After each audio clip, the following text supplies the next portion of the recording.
बिस्मिल्लाहिर्रहमानिर्रहीम। Programme view point के साथ मैं हूं इमरान याकूब खान। नाज़रीन, आज सबसे पहले तो हम बात करेंगे कि वज़ीर आज़म मियां शहबाज शरीफ ने कज़ाफ़ी स्टेडियम लाहौर में रेनोवेशन के बाद उसका इफ्तिताह कर दिया है। कज़ाफ़ी स्टेडियम के इफ्तिताह में सबसे ज़्यादा जो खुशी की बात है वो ये है कि अब दुश्मन के तमाम तर मुखालफाना हथकंडों के बावजूद चैम्पियंस ट्रॉफ़ी के मैचेस यहाँ होंगे और ये उम्मीद की जा रही है कि पाकिस्तान में इंटरनेशनल क्रिकेट के दरवाजे मुकम्मल तौर पे खुल जाएंगे। इसके अलावा प्रोग्राम में बात होगी कि सुप्रीम कोर्ट के 4 जजेस ने, जिनमें जस्टिस मंसूर अली शाह साहब, जस्टिस मुनीब अख्तर साहब, जस्टिस आयशा मलिक साहब और जस्टिस अतर मिनल्ला साहब शामिल हैं, उन्होंने चीफ जस्टिस ऑफ पाकिस्तान के नाम एक ख़त लिखा है जिसमें उन्होंने ये मुतालबा किया है कि जजेस की तैनाती के हवाले से 10 फरवरी को जो जुडिशल कमीशन का इजलास हो रहा है उसको मौखर कर दिया जाए। यही नहीं, फिर ही प्रोग्राम में हम ये भी बात करेंगे कि पीटीआई ने जो एक तरफा तौर पे अब ऐलान किया है कि टकराव की सियासत नहीं होगी और कल 8 फरवरी को सिर्फ स्वाबी में जलसा होगा, इसके मुस्तकबिल की सियासत पे क्या असरात होंगे। और फिर प्रोग्राम में इस बात का भी जिक्र ज़रूर करेंगे कि सदर आसिफ जरदारी की क़यादत में जो चीन का दौरा हुआ है उसके मुल्क में क्या असरात होंगे, क्या समरात मिलेंगे। और प्रोग्राम के आखिरी हिस्से में हम बात करेंगे कि ट्रंप के इक़्तिदार संभालने के बाद उनकी फ़लस्तीन के हवाले से, इसराइल के हवाले से जो पॉलिसीज़ हैं और ईरान पे जो उन्होंने पाबंदियाँ आयद की हैं, इनके आलमी सियासत पे क्या असरात होंगे। तो सबसे पहले बात करते हैं इंजीनियर खुर्रम दस्तगीर साहब से। बहुत शुक्रिया जनाब खुर्रम दस्तगीर खान साहब, आपने वक्त दिया। ये फरमाइएगा कि सबसे पहले ज़रा क्रिकेट की बात कर लेते हैं क्योंकि पूरी कौम जो है वो क्रिकेट से मोहब्बत करती है। तो वज़ीर आज़म मियां शहबाज शरीफ साहब ने आज रेनोवेटेड कज़ाफ़ी स्टेडियम का जो इफ्तिताह किया है, तो आप क्या समझते हैं कि संगे मील अबूर करने के बाद हमारे मुल्क में क्रिकेट के लिए दरवाजे मुकम्मल तौर पर खुल जाएंगे? जी, हम सब उम्मीद से हैं कि ये जो हमने काम करके दिखा दिया है, असल बात यह है कि बातें तो बहुत लोग करते हैं लेकिन तामीर का जो एजाज है वो मुस्लिम लीग नून के हिस्से में ही आता है कि इस मुल्क का जो इंफ्रास्ट्रक्चर है, चाहे वो ट्रांसपोर्ट का इंफ्रास्ट्रक्चर है, चाहे स्पोर्ट्स का इंफ्रास्ट्रक्चर है, उसे भी मुस्लिम लीग नून ने ही बनाया और कायम किया है। तो लिहाजा हम जितनी बेहतर फैसिलिटीज दुनिया को दिखा सकेंगे, अभी चैंपियंस ट्रॉफी में हमारे पास मौका है, उतना ही जो दरवाजे हैं वो खुलेंगे। लेकिन शहबाज शरीफ साहब को मुझसे बेहतर अंदाजा है, हम सबसे बेहतर अंदाजा है कि स्टेडियम भी अपनी जगह पर बहुत अहम है, बेहतर सहूलियात बहुत अहम है, लेकिन पाकिस्तान के ऊपर जो मुस्तकिल एक सियासी जो बेयकीनी है, जो कि हमने 26 नवंबर को देखा कि एक जमात मुस्तकिल हमला आवर है, असल में तो वो चैलेंज है या दहशतगर्दी का चैलेंज है जिसकी वजह से पाकिस्तान से जो है वो खबरें जाती हैं कि जी आज सड़क ये बंद थी, आज कैपिटल बंद था। तो असल चैलेंज अब उनके सामने ये आ गया है कि वो अपनी तामीर तो बहुत जोरों शोर से जारी रखे हुए हैं।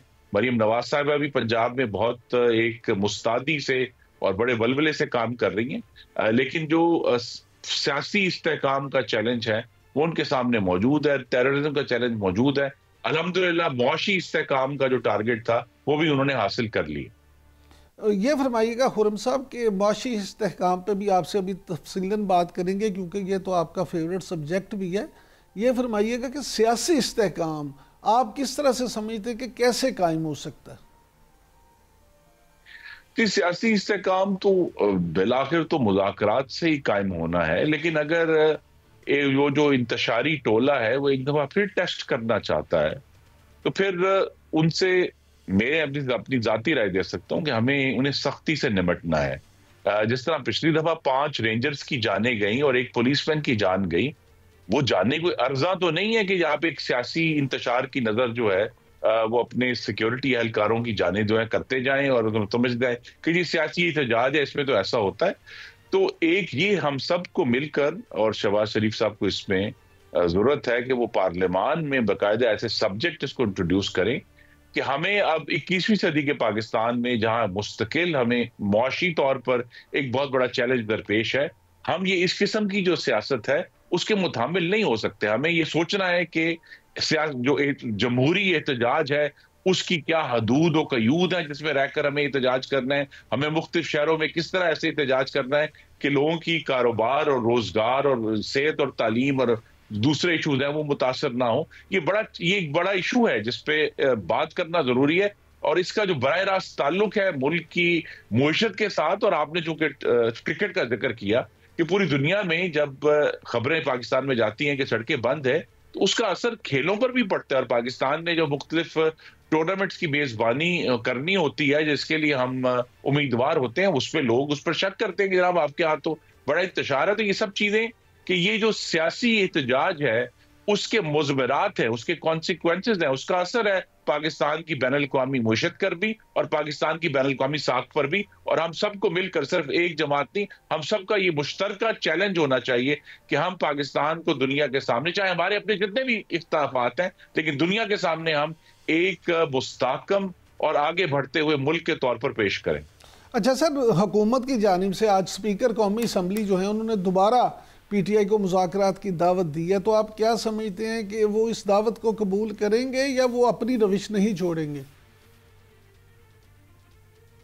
जी, उनकी रविश शायद 10 साल पहले कुछ बेहतर थी, जब 3 महीने लगे थे इन्हीं दिनों में, जब धरने के बाद उन्होंने मुज़ाकरात का रास्ता अपनाया था कि हम टीओआर तक पहुंच पाए थे और मार्च के आखिर में जाके उसका फैसला हुआ था। लेकिन अब तो यूं लगता है कि वो कनपट्टी पर पिस्तौल रखकर, हुकूमत की कनपट्टी पर पिस्तौल रखकर मुज़ाकरात करना चाहते हैं कि जी इतने दिन में हुआ तो ये हो जाएगा, इतने दिन में हुआ तो ये हो जाएगा। लेकिन स्पीकर कौमी असम्बली ने एक बेहतर कदम उठाया है और ये हमें कहना चाहिए कि जी हम मेज पर मौजूद हैं, जब आप चाहें तो आप वापस आ जाएं ताकि हम आगे बढ़ सकें। ये बात तो इस 1 साल में साबित हुई है अल्हम्दुलिल्लाह कि इंतशार और फसाद जो है वो नाकाम हुआ है और हुकूमत जो है वो आगे बढ़ी। लेकिन सर आज एक काम तो उन्होंने भी किया कि उन्होंने कहा जी हम टकराव की पॉलिसी नहीं करेंगे और सिर्फ एहतजाज जो है सिर्फ स्वाबी में किया जाएगा, जलसा भी वहीं होगा पूरे मुल्क में और कहीं एहतजाज नहीं होगा।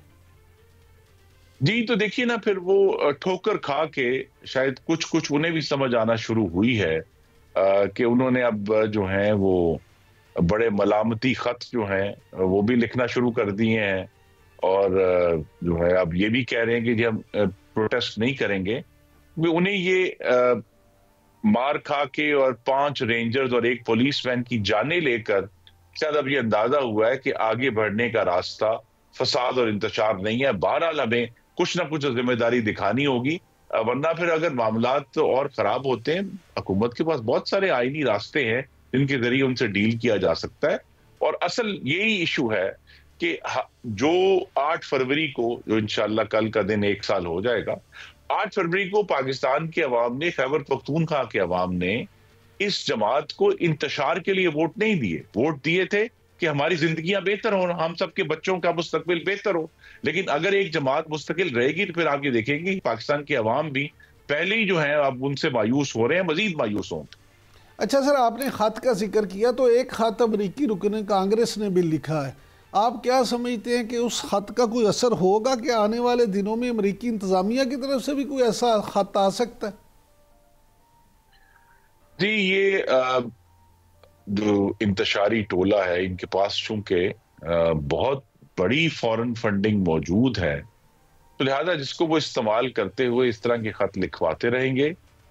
लेकिन जो एक बुनियादी सूरत हाल ये है कि अमेरिका इस वक्त पाकिस्तान को किसी भी किस्म की कोई इमदाद नहीं कर रहा जिसको वो रोक कर हमें कहेंगे जी हम ये करने लगे। तो लिहाजा पाकिस्तान के ऊपर कोई बराह रास्त प्रेशर अमेरिका का नहीं है।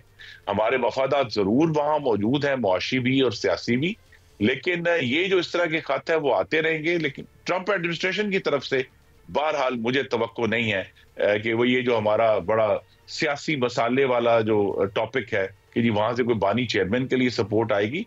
ट्रंप हम देख रहे हैं, उन्हें अब 2 हफ्ते हो गए हैं कि वो उन्होंने अपनी जो सदारत है वो दोबारा संभाली है और वो उनके जो तरजीहात हैं उनमें कहीं भी हमें पाकिस्तान नजर नहीं आ रहा। पूरी जो इंतखाबी मुहिम थी अमेरिका की सदारती मुहिम 2024 में, उसमें पाकिस्तान का लफ्ज एक दफा भी हमारे सामने नहीं आया। अच्छा सर, ये फरमाइएगा कि सदर आसिफ अली जरदारी साहब की क़यादत में जो वफद चीन गया है उसने वहाँ बड़ी कामयाबियाँ समेटी हैं और हुकूमत की तरफ से, दफ्तर खारजा की तरफ से कहा जा रहा है कि $300 मिलियन के मुआहदे भी हो गए हैं, मुतअद्दिद MOUs भी हुए हैं। आप क्या समझते हैं कि इस दौरे के क्या नताइज निकलेंगे? जी, असल में तो हम 2018 के बाद जिस तरह बानी चेयरमैन ने बतौर वज़ीर आज़म सीपैक को उठाकर बाहर फेंक दिया था और उसकी तमाम तफसीलात अमेरिका को और IMF को लीक कर दी थी, उनको बता दी थी। उस वक्त से चीन और पाकिस्तान के ताल्लुकात को बहुत धचका लगा है। जो 16 माह की PDM हुकूमत थी उसमें शहबाज शरीफ साहब ने एक समझे मुरम्मत का काम कर रहे हैं कि उन ताल्लुकात को वो दोबारा उस गर्मजोशी की नहज पर लाना चाहते हैं जिस पर नवाज शरीफ 2017 में छोड़ कर गए थे। तो ये जो सदर मुमलिकत का दौरा है, ये भी उसी की कड़ी है कि पाकिस्तान का जो एतमाद बहाल करना है, जिसमें कुछ कामयाबियां हुई हैं। 16 महीने में भी PDM में चीन ने अपनी सपोर्ट जारी रखी थी, लेकिन जहां अभी चीन अभी भी जिसमें जो है वो उसने कुछ अपने आप को रोका हुआ है, वो पाकिस्तान में नई सरमायाकारी है।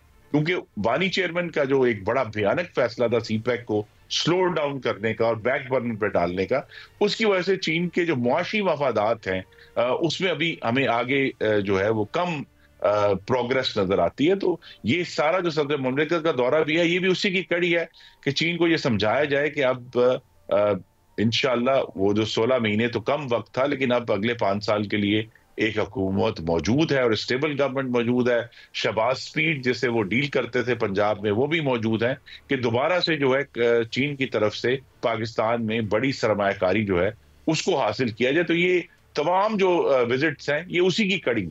अच्छा सर, कुछ लोगों का ख्याल है, कुछ तजिया कर ये भी कहते हैं कि चीन और अमेरिका की जो इस वक्त आपसी लड़ाई है उसमें ये दौरा इसलिए भी अहमियत का हामिल है कि पाकिस्तान को भी एक फैसला करना होगा, अमेरिका या चीन। तो आप क्या समझते हैं, क्या पाकिस्तान अपना पूरा वजन चीन के पलड़े में डाल सकता है? जी, ये जो बाइनरी की सोच है, मैं इसको मुस्तरद करता हूं कि जी तख्त या तख्ता एक तरफ जाना होगा, ऐसे नहीं है। जो खारजा पॉलिसी है और सफारतकारी है, अगर कामयाबी से और तख्लीकी तरीके से की जाए तो हमें जरूरत नहीं कि हम किसी एक को एंटेगनाइज करें। इस तरह मैंने कहा पहले ही अमेरिका पाकिस्तान को कोई इमदाद नहीं कर रहा, तो लिहाजा वो जो मफादात थे कि जी कोई हमें वहां से इमदाद मिलेगी, कोई फौजी इमदाद मिलेगी, कोई सिविलियन इमदाद मिलेगी, वो तो इस वक्त चैप्टर बंद हो चुका है। तो लिहाजा वहां हमें ऑलरेडी चीन के साथ हमारे जो मुआशी मफादात हैं वो बहुत उनमें गहराई आ चुकी है सीपैक की वजह से, जो दोबारा से अब बड़ी मुश्किल से चालू किया गया है। लेकिन अमेरिका को एंटेगनाइज करने से पाकिस्तान को कोई फायदा हासिल नहीं है। वहां भी वो एक हमारा एक्सपोर्ट डेस्टिनेशन है। IMF की वजह से अभी भी हमें जो है वो चले अमेरिकी सपोर्ट की नहीं, पर बहरहाल इतनी जरूरत है कि अमेरिका हमारी मुखालफत ना करे। लेकिन हमें ये जरूर है कि हमें अमेरिका को भी ये समझाना होगा कि अगर जिस तरह उनकी ख्वाहिश कभी कभी नजर आती है उनके मुख्तलिफ तज्जियाकारों की कि जी पाकिस्तान को चीन से जो है हमें पीछे हटाना चाहिए, तो चीन से पीछे हटाने के लिए दो काम करने। एक तो अमेरिका का जो बहुत ही वाज़ेह झुकाव है पिछले 25 साल से हिंदुस्तान की तरफ, जो कि अब स्ट्रेटेजिक हो चुका है, उसमें फिर अमेरिका को भी कुछ सोच बचार करनी पड़ेगी। और दूसरा ये है कि सिर्फ जो है वो अमेरिका को भी ये सोचना है कि अगर चीन इतनी इमदाद करता है हर लिहाज से, मुआशी भी, बजटरी भी, मुख्तलिफ जो हमारे बैनुल-अक़वामी इदारे हैं, तो फिर अमेरिका को भी सोचना पड़ेगा कि अमेरिका का जो इस वक्त मुखासमत का रवैया है, सर्द महरी का रवैया पाकिस्तान से, उससे तो ना अमेरिका का कोई मकसद हल होगा और पाकिस्तान जो है वो मजीद चीन की तरफ उसका झुकाव बढ़ेगा, कम नहीं हो। अच्छा सर, आप जब वजीर थे तो आपने GSP+ के लिए बड़ी तगोदो की थी और पाकिस्तान जो है उसको वो स्टेटस मिल भी गया था। अब उस हवाले से फिर बड़ी खबरें हैं, तो आप क्या समझते हैं कि पाकिस्तान को ये स्टेटस जो है वो बरकरार रहेगा?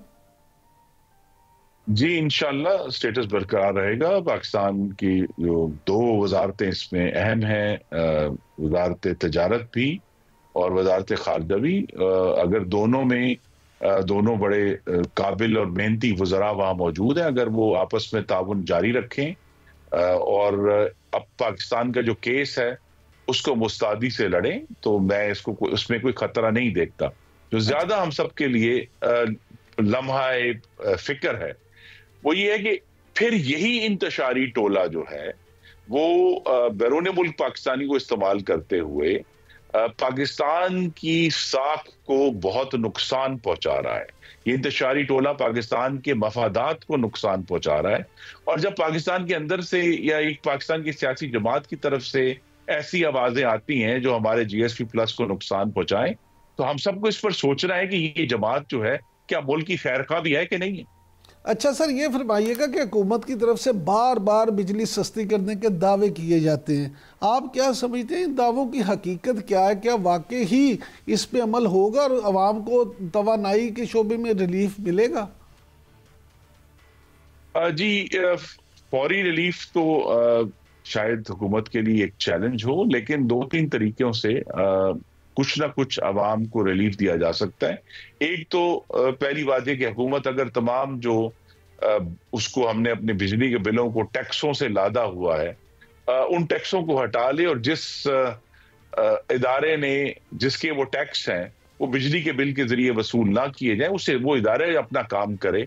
उन्होंने अपने लिए आसानी तलाश की है कि जी बिजली में टैक्स लगा दो और वो फिर पैसे हमें आ जाए, तो उससे भी कमी हो सकती है। और दूसरा जो इस पर मुझे यकीन है कि वजारत जो बिजली है उसमें बड़ा संजीदा काम हो रहा है कि किस तरह अब जो IPP से मुआहदे हुए हैं उनमें जो हुकूमत की पेमेंट्स कम हो रही हैं उसमें अवाम को बराह रास्त रिलीफ कैसे दिया जा सकता है। लेकिन पहले के मुकाबले में, 1 साल पहले के मुकाबले में जरूर गुंजाइश पैदा हुई है कुछ रिलीफ की। अच्छा सर, ये फरमाइएगा कि आप क्या समझते हैं कि मौजूदा हुकूमत जो है उसकी 1 साल की कारकर्दगी जो है, आप बतौर एक सियासतदान उससे मुतमिन हैं? जी, सबसे ज्यादा इत्मीनान हम सबको होना चाहिए, अल्लाह ताला का शुक्र भी अदा करना चाहिए कि शहबाज शरीफ साहब ने मुल्क को मुआशी तौर पर मुस्तहकम कर दिया है। मुस्तहकम होने का यह मतलब नहीं है कि मुल्क में खुशहाली आ गई, लेकिन मुस्तहकम कर दिया है। जो पिछले साल 1 साल पहले शरह सूद 22 पर थी, आज 12 पर है, तकरीबन आधी रह गई है। उससे जरूर पाकिस्तान में सरमायाकारी को फरोग मिलेगा, इंडस्ट्रियलाइजेशन को फरोग मिलेगा, जो इंडस्ट्री को काफी चैलेंज है। इसी तरह जो है वो हम सबको एक वक्त में यूं लगता था कि पाकिस्तान की मईशत में सिर्फ जो करंट खसारा है वही सबसे अहम मामला है, लेकिन अल्हम्दुलिल्लाह वो करंट खसारा जो है वो अब सरप्लस में बदल गया है और $94 करोड़ का सरप्लस है पहले 6 महीनों में। तो हमें उस पर भी जो है वो इत्मीनान का इजहार करना है। हमें इस पर इत्मीनान का इजहार करना है कि डॉलर की कीमत जो है वो एक जगह पर रुकी हुई है, वो थोड़ी सी चंद पैसे ऊपर नीचे होती है, लेकिन वो डॉलर और रुपए की जो पैरिटी है वो भी स्टेबल है। इसी तरह हम देख रहे हैं कि एक्सपोर्ट्स में और बैरून मुल्क तरसीलात में मुस्तकिल इजाफा हो रहा है। हालांकि फिर वही इंतशारी टोला जो है उसने तरसीलात जो बैरून मुल्क पाकिस्तानी भेजते हैं उसके खिलाफ उन्होंने जो है वो एक मुहिम शुरू की हुई है। तो ये 3-4 बड़ी अहम पेशरफ्त है जिसमें शहबाज शरीफ ने कामयाबी हासिल की है। जहां उनको मजीद काम करना है वो है कि पाकिस्तान में जो जिसका हमने जिक्र भी किया कि सियासी मैनेजमेंट और जो पार्लियामान में मुख्तलिफ जमातें हैं उनको प्रॉपरली मैनेज करना, और मीडिया मैनेजमेंट में भी अभी बहुत गुंजाइश है बेहतरी। अच्छा सर, आखिर में जरा जल्दी से बता दें, मौलाना फजलुर रहमान साहब के साथ जो मीटिंग की है वजीर आजम ने, तो इसका एजेंडा क्या है? उसका एजेंडा ये है कि मौलाना से हमारी लीडरशिप के देरीना ताल्लुकात हैं। मौलाना बुजुर्ग हैं और पाकिस्तान के जीरक तरीन सियासतदानों में से एक है। उसका एजेंडा ये था कि मौलाना हुकूमत का हिस्सा बने और वजारतें संभाल लें। तो फिर वो बन रहे हैं हुकूमत का हिस्सा?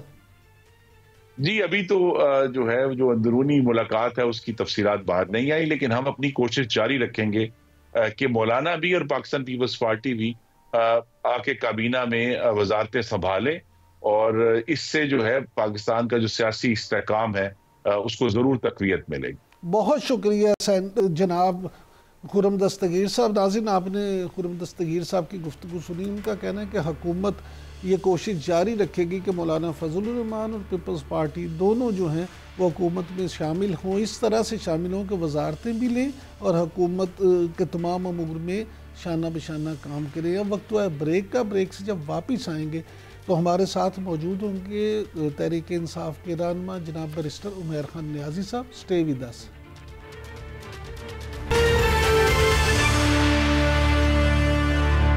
Welcome back.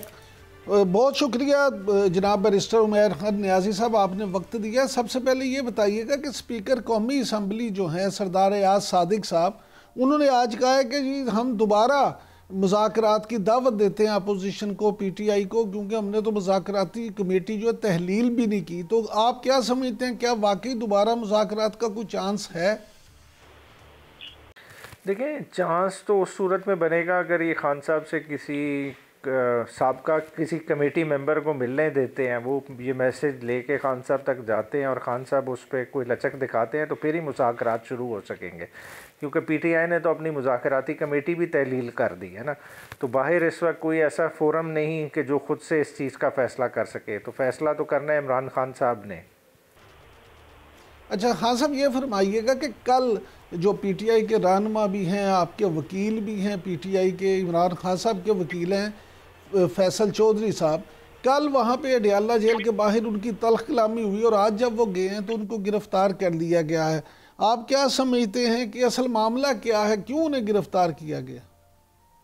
बुनियादी तौर पे देखें ना, इस मुल्क में सियासत करना जुर्म बन गया है। सियासत जो कर रहे हैं उनसे पहले जो है ना ज़बरदस्ती बयानात दिलाए गए, सियासत छुड़ाई गई। अब उन सियासी लोगों की अगर कोई वकालत करे तो वकालत करना भी जुर्म बन गया। हालांकि वकालत एक पेशा है, कोई भी अपने क्लाइंट को फ्रीली किसी भी हालात में रिप्रेजेंट कर सकता है। तो मैं समझता हूँ इससे बड़ा क्या निज़ाम अदल पे हमला हो सकता है कि एक वकील जो अपनी कानूनी ड्यूटी सर अंजाम दे रहा है, आप उस पर हाथ डाल देते हैं खाली इसलिए कि उसने क्या एक दिन पहले जो है ना खान साहब की इंस्ट्रक्शंस के मुताबिक कुछ आके बाहर बोला है। बैरिस्टर साहब, ये फरमाइएगा कि कल वज़ीर आज़म तशरीफ़ ले गए हैं मियाँ शहबाज शरीफ मौलाना फजलुर रहमान के पास। कुछ लोगों का ख्याल है कि ये जो है इस बात की कोशिश है कि कहीं अपोजिशन का ग्रैंड अलायंस ना हो जाए, इत्तेहाद ना बन जाए। आप इसको किस नज़र से देखते हैं? देखें, उन्हें गवर्नमेंट साइड पैनिक तो है, क्योंकि ऑलरेडी देखें पीपल्स पार्टी कोई इनसे ज़्यादा खुश नहीं है। पीपल्स पार्टी पिछले दिनों बाकायदा मीटिंग्स करती रही कि हमने आया इस गवर्नमेंट के साथ कंटिन्यू करना है कि नहीं करना, और मौलाना फजल रहमान भी अगर अपोजिशन में रहते हुए कोई वाइब्रेंट रोल अदा करते हैं तो ये भी उनके लिए ख़तरे की घंटी है। तो अब गवर्नमेंट साइड तो अपने एंड से हर तरह की कोशिश करेगी, मगर अल्टीमेटली देखें मौलाना साहब ने भी तो अपनी सियासत देखनी है। आखिर उन्हें भी इस इलेक्शन के लिहाज से ग्रीवेंसेस हैं जिस तरह से PTI को हैं, और PTI और वो तमाम 6 जमातों ने अलग ऐलान कहा कि जब तक इस मुल्क में नए फ्रेश इलेक्शन नहीं होते, नए इंतखाबात नहीं होते, इन मसाइल का और किसी तरह से मुदावा नहीं किया जा सकता। बैरिस्टर साहब, आप क्योंकि कानून दान भी हैं, तो ये फरमाइएगा कि ये जो खबर आई है कि सुप्रीम कोर्ट के 4 जज साहिबान, जिनमें जस्टिस मंसूर अली शाह साहब, जस्टिस मुनीब अख्तर साहब, जस्टिस आयशा मलिक साहिबा और जस्टिस अतर मिनल्ला साहब शामिल हैं, इन चारों ने चीफ जस्टिस को एक ख़त लिखा है सुप्रीम कोर्ट में जजेस की तैनाती के हवाले से, और उसमें मुतालबा किया गया है कि 10 फरवरी को होने वाला जुडिशल कमीशन का जो इजलास है उसको मुअख्खर कर दिया जाए। तो ये क्या वजह, आप ऐसा नहीं समझते कि जजों में अब ये अदालतों में ख़त किताबत जो शुरू हो गई है, वो इसमें आप इसको किस नज़र से देखते हैं? बुनियादी तौर पे जी इसका जो स्टार्ट तो बहुत पहले का है, ये ख़त किताबत आज से तो नहीं हो रही। मतलब जब chief justice of Pakistan justice Umar Ata Bandial साहब थे तब से हो रही थी, मगर अब इसमें शिद्दत इसलिए आ गई है कि 26वीं आईनी तरमीम के बाद माहौल और ही जो है ना पोलराइज हो गया है। और मैं समझता हूँ कि मुतअद्दिद दफ़ा सुप्रीम कोर्ट के अंदर से भी ये आवाज़ आई है कि पहले 26वीं आईनी तरमीम का फेट का फ़ैसला हो जाना चाहिए, फिर उसके बाद तैनाती हो, क्योंकि इसकी वजह से बहुत सारा इस तरह के काम हो रहे हैं कि जिसकी वजह से जो है ना एक तासुर ये जा रहा है कि बेंच पैकिंग का अमल बड़ी तेज़ी से जो है ना जारी और सारी है। और उसकी वाज़ेह मिसाल जो अभी रिसेंटली 3 जजेस को ट्रांसफ़र किया गया इस्लामाबाद हाई कोर्ट। हालांकि ट्रांसफ़र कभी भी परमानेंट एब्जॉर्प्शन नहीं होती, आप एक बंदे को एक जगह से दूसरी जगह ले जाते हैं, मगर वहाँ हमने देखा कि इस्लामाबाद हाई कोर्ट में बाकायदा उन जजेस को सीनियरिटीज़ तक दे दी गई, और अब लग यही रहा है कि शायद उन्हीं में से किसी को chief justice Islamabad high court बनाना है, शायद उसी वजह से ये सारा कुछ किया गया। लेकिन सर हुकूमती मौक़िफ़ तो ये है ना कि क्योंकि 26वीं आईनी तरमीम मंजूर हो चुकी है, अब आइन का हिस्सा है, लिहाजा ये कानून है, हमने कोई गैर कानूनी काम नहीं किया। मगर 26वीं आईनी तरमीम जिस तरह से हुई है वो किसी से ढकी छुपी नहीं है। जिस तरह से बंदे इकट्ठे किए गए, जो सारे मामलात बैक डोर पे चलते रहे, वो सबको पता है। फिर इस असेंबली का मैंडेट जिस लेवल पे डिस्प्यूटेड है, तारीख़ में इतनी डिस्प्यूटेड असेंबली कभी नहीं आई। फिर देखें खैबर पख्तूनख्वा आपका एक मेजर सूबा है, उसकी तरफ से सेनेट की नुमाइंदगी इस ऐवान में मौजूद ही नहीं थी। हमने उस चीज़ का भी नहीं ख्याल किया। एक इनकम्प्लीट हाउस किस तरह की इतनी बड़ी आइन साजी कर सकता है, और उसके बारे में तमाम सेगमेंट्स के तहफ़्फ़ुज़ात हैं, चाहे वो तहरीक इंसाफ हो, चाहे वकला हों, जजेज़ हों, सबके तहफ़्फ़ुज़ात आपके सामने हैं। तो इससे बेहतर यही है कि उसको पहले फ़ैसला हो जाए। फ़ैसला होने में कितनी कोई देर लगेगी, महीना लग जाएगा, 1.5 महीना लग जाएगा। उसकी हेयरिंग तो आपने शुरू की, तो उस पर फ़ैसला भी करें। अच्छा बैरिस्टर साहब, ये फरमाइएगा कि पीटीआई ने जो कल 8 फरवरी को टकराव ना करने की पॉलिसी का ऐलान किया, और ये ऐलान किया गया कि सिर्फ स्वाबी में जलसा एहतजाज होगा, इसकी क्या वजह है? क्या वाकई पीटीआई जो है वो टकराव नहीं चाहती, या पीटीआई कुछ लोगों का ख्याल है कि लाहौर में भी जलसे की इजाज़त नहीं मिली तो उसके बाद पीटीआई ने मुफाहमाना जो है रवैया अपना लिया? नहीं, देखें स्टार्ट है, देखें एक चीज़ों का, देखें 26 नवंबर का एक बड़ा ही दिल खराश वाक़या था। उसके बाद पीटीआई ने एक पॉलिटिकल एक्टिविटी का आगाज़ किया। तो मेरा अपना व्यू यही है कि चीज़ों को बड़ा ही जो है ना परख के चीज़ों को लेके चलना चाहिए, और टीमें भी नई उतारी गई हैं। केपीके में इस वक्त ज़ाहिर बात है जुनैद अकबर खान नए सदर आ गए हैं, साथ ही साथ आलिया हमज़ा पंजाब देख रही हैं। तो इन सारों को भी थोड़ा सा टाइम मिल जाएगा तो और चीज़ें और वाज़े होके उभरेंगी। अच्छा सर, आपकी पार्टी के रहनुमा आज़म स्वाति साहब ने दावा किया है कि बहुत जल्द वो बानी पीटीआई और आर्मी चीफ को मुज़ाकरात की टेबल पर ले आएंगे। क्या आप समझते हैं कि ऐसा मुमकिन है? इसके पीछे क्या कहानी है? देखिए, आज़म स्वाति साहब सीजनड आदमी हैं और इमरान खान साहब का कॉन्फिडेंस कमांड करते हैं और अपनी बातें भी मनवाना जानते हैं। तो अगर वो कोई कोशिश करना चाहते हैं और अगर उस कोशिश के नतीजे में अगर कोई मुस्बित नताइज निकलते हैं तो उसमें कोई हर्ज नहीं है। बाकी फ़ैसला तो इमरान खान साहब ने करना है ना। अगर किसी के दिल में कोई ख्वाहिश है, जहन में कोई इरादा है, वो इमरान खान साहब के सामने रखें।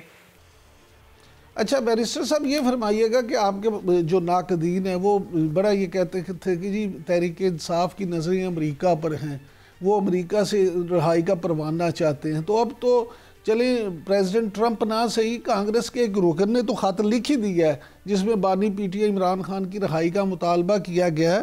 तो आप क्या समझते हैं, इस ख़त के बाद अमेरिका से मज़ीद हमायत मिलेगी या ये ख़त ही काफ़ी है? देखिए, अमेरिका की हमायत जो है ना इस वक्त अहमियत नहीं रखती। इस वक्त अहमियत क्या रखती है, देखें जो इस वक्त ट्रंप ने मामलात शुरू किए हुए हैं ना, वो पूरी मुस्लिम दुनिया के लिए एक किस्म की ख़तरे की घंटी है। देखिए, जो गज़ा के मुतालिक बयान दिया है वो उनकी एक बुनियादी तौर पे पॉलिसी स्टेटमेंट है। उस पॉलिसी स्टेटमेंट ने पूरी मुस्लिम दुनिया को अफेक्ट करना है। अगर पहले फ़लस्तीन एक डिस्प्यूटेड टेरिटरी मौजूद है तो हमारे ही नेक्सेस में कश्मीर भी मौजूद है, और जो वेस्ट के अज़ाइम रहे हैं वो किसी से ढके छुपे नहीं है। तो इसलिए मैं समझता हूँ कि इससे पहले कि हम पे कोई नज़ला बरसे, हमें चाहिए कि तमाम पॉलिटिकल क़यादत एक पेज पे आए। उसके लिए वो ग्राउंड क्रिएट करना चाहिए, और वो एक नया इलेक्शन ही वाहिद हल हो सकता है जो एक काबिल कबूल क़यादत दे सकता है, और कल को आने वाले जो चैलेंजेस हैं उनको हम टेक केयर कर सकते हैं। अच्छा उमैर नियाज़ी साहब, आखिर में ज़रा ये बताइएगा कि पीटीआई की जानिब से बानी पीटीआई इमरान खान साहब की सेहत के हवाले से जिस तशवीश का इजहार किया गया है और फौरी तिब्बी मुआयने का भी मुतालबा किया गया है, तो क्या हुआ उनकी सेहत को? ये अचानक ऐसी तशवीश क्यों लाहक हो गई? नहीं, तब अल्लाह का शुक्र है, हशाश बशाश हैं। कल भी उनका जो है ना जेल ट्रायल था, लोग गए हैं, उनसे मिले हैं। मगर देखें, एक जो मेडिकल एक्सेस है वो सबसे इम्पॉर्टेंट है, वो नहीं रुकनी चाहिए। इमरान खान के मौलेज को हर हफ्ते 2 हफ्ते के बाद कम से कम एक्सेस देनी चाहिए। आपके देखें, मुल्क के बड़े लीडरों में से इमरान खान का शुमार होता है, और सेहत के बारे में ज़ाहिरी बात है हम आप सब कंसर्न्ड होते हैं, होना चाहिए और होना भी चाहिए, ठीक है, क्योंकि एक इतना बड़ा लीडर है जिसके साथ लोगों का एक हुब का रिश्ता है। तो इस चीज़ में तो कोई अमर माने नहीं आना चाहिए। मगर क्योंकि ज़ाहिरी बात है हुकूमत बहुत दफ़ा तंग नज़री कर जाती है कि मुलाकातें ख़त्म करती है, मुलाकातें ख़त्म करने के साथ साथ डॉक्टर की भी एक्सेस महीनों महीनों बंद कर देती है। बहुत शुक्रिया उमैर खान नियाज़ी साहब। नाज़रीन, आपने उमैर खान नियाज़ी की गुफ्तगू सुनी। अब वक्त हुआ एक ब्रेक का। ब्रेक से जब वापस आएंगे तो ट्रंप की नई पॉलिसीज़ के हवाले से बात करेंगे। Stay with us. Welcome back. नाज़रीन, डोनाल्ड ट्रंप ने जंगबंदी का ऐलान तो करवा दिया गज़ा में, लेकिन उसके हवाले से काफ़ी ज़्यादा कंट्रोवर्सी थ्योरीज जो हैं वो पाई जाती हैं। कुछ लोगों का ख्याल है कि ट्रंप ने यह सारा मामला किया ही इसलिए था कि गज़ा को खाली करवा के इसराइल के हवाले कर दिया जाए, और कुछ लोगों का ख्याल है कि नहीं, ट्रंप ने क्योंकि ये ऐलान किया था कि वो पूरी दुनिया में जंगों का ख़ात्मा चाहते हैं, तो इसलिए वो वाकई ही ऐसा चाहते थे। इन सारे मामलात पे बात करने के लिए आज हमने दावत दी है major general retired Zahid Mahmood साहब को, जो कि मारूफ तज्ज़िया निगार हैं। Thank you very much general साहब, आपने टाइम दिया। सर, यहीं से शुरू कर लेते हैं कि फ़लस्तीनियों को उनके वतन वापस लाना, क्या डोनाल्ड ट्रंप की गज़ा के बारे में जो पॉलिसी है वाकई ये है, या आप इसको किसी दूसरी नज़र से देखते हैं?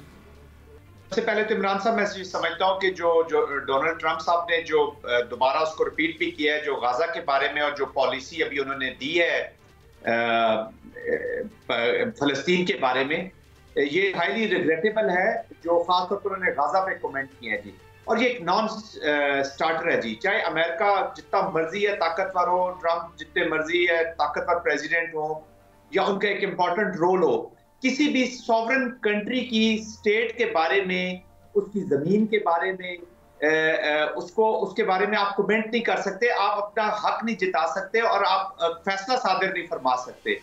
तो I think it has been rejected. ये एक नॉन स्टार्टर है, ये कोई रियल स्टेट का मामला नहीं है। ये वहां पे इस वक्त जो 2 मिलियन फलस्तीनी गाजा में रह रहे हैं, उनकी जिंदगी का मामला है, उनके घरों का मामला है। एक जेनोसाइडल वॉर का एंड हुआ है। तो I think this is highly confusing, और ये प्रेशर डाल रहा है ट्रंप की अपनी एडमिनिस्ट्रेशन के ऊपर भी। आप देख रहे हैं कि उनके जो स्टाफर्स हैं या उनके स्पोक्स पर्सन हैं, वो अभी जस्टिफिकेशंस दे रहे हैं, वो पीछे भाग रहे हैं उनके।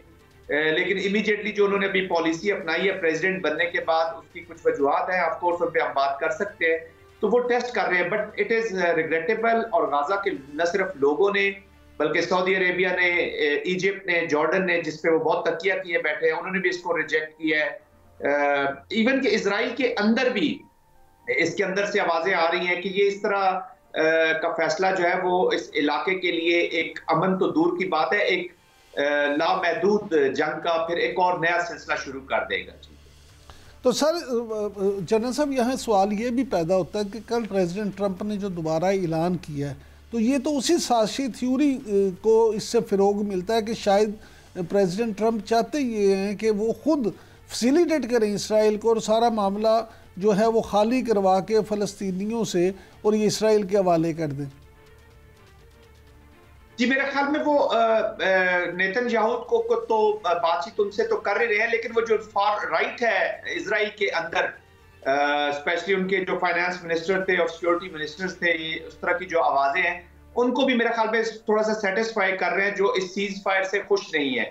और उनको भी ये बता रहे हैं कि ये तो इजराइल के लिए ही मैं कर रहा हूँ, ये एक यहूदी स्टेट के लिए कर रहा हूँ। देखिए, मैं हमेशा ये कहता हूँ इमरान साहब के जब तक प्रेसिडेंट ट्रंप हो या फॉर दैट मैटर जिससे भी कॉन्फ्लिक्ट रेजोल्यूशन करनी है, चाहे वो हमारे इंटरनेशनल इदारे हों या प्रेसिडेंट ट्रंप हो या कोई भी हो, सबसे पहले and state of the conflict को खत्म करना है, वो डिक्लेयर की जाएगी। और and state of the conflict minimum जो है वो 2 स्टेट सोल्यूशन ही है।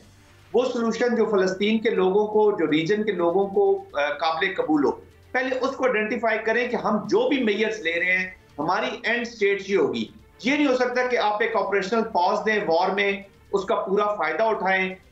मेरे लिहाज से तो अभी तक जंग सीज फायर को भी सीज फायर कहते हुए शर्म आ रही है, क्योंकि सीज फायर तो है नहीं। वेस्ट बैंक में जो चीजें हो रही हैं, वहाँ खुली छुट्टी मिली हुई है, वहां से आज भी हिजरत की है मुसलमानों ने, वहां से डेली हिजरत कर रहे हैं, निकल रहे हैं वहां से लोग, तो वॉर इज ऑलरेडी ऑन। तो मैं ये कहता हूँ पहले आप एंड स्टेट डिक्लेयर करें कि ये है वो आखिरी चीज जिसकी हसूल के लिए हमने फैसला करना है, उस पर एग्रीमेंट करें, और उसके बाद जितनी भी आप चीजें करेंगे उसकी एक्सेप्टेंस होगी।